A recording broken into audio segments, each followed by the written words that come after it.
So you just sold your house. Now what? Well, hopefully you walked away with a good bit of money in your pocket. Let's call it $60,000 in this case. You might be thinking, best bet is to lock it up into a down payment on your next house. But before we do that, let's weigh the options and talk about what might be the better choice. So for this example, we're going to disregard insurance and taxes, as those are more home and person specific. So we're just going to focus on the principal and interest factor. For a rough average for the United States, let's go with a $400,000 purchase price, and let's use 6% as a good rough interest rate. Most people's first thought is, well, I'll just put the money down on my next house so that I have an overall lower loan and lower monthly mortgage. But that might not be the most effective use of your money. So let's do the math. $400,000 at 6% interest rate equals 30-year mortgage of about $2,400 a month in principal and interest. So okay, let's go ahead and put our $60,000 down as a down payment and reduce our loan amount to $340,000. That brings us to about $2,160 a month. So we saved $240 a month, which is great, meaning a return on our investment of $60,000 is about 4.8%. And of course, when we sell this house, we can hope and expect to be able to pull that $60,000 investment out in the equity. But what about our other debts?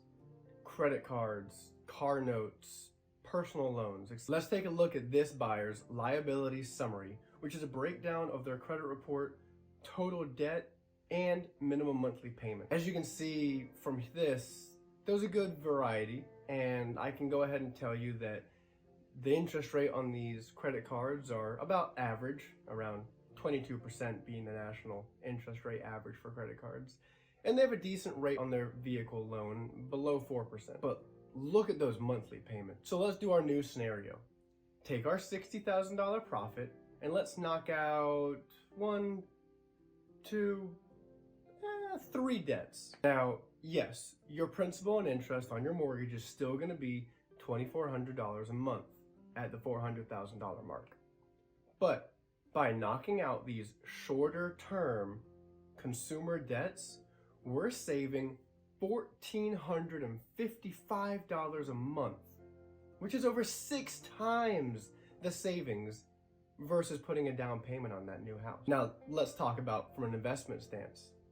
Saving $1,455 a month on a $60,000 investment equates to $17,460 a year, or about 29.1% return on your investment. Meaning, to make back up that $60,000, it's going to take you less than 3.5 years. Not only that, but you've immediately freed up $60,000 of credit cards in this instance.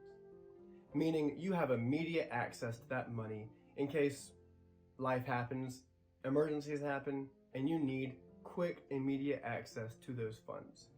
Whereas if that $60,000 was wrapped up into your home's equity, you'd have to wait and go through the process of doing a home equity line of credit, a home equity loan, or a cash out refinance. So next time you will go and sell your home and think about putting more than the minimum down payment requirement on your next one, talk to your loan officer and figure out what might be the best bet in terms of reducing your overall monthly minimum requirements for payments on all of your debts together. Regardless, wish you guys the best. If you have any questions, drop a comment and let's talk.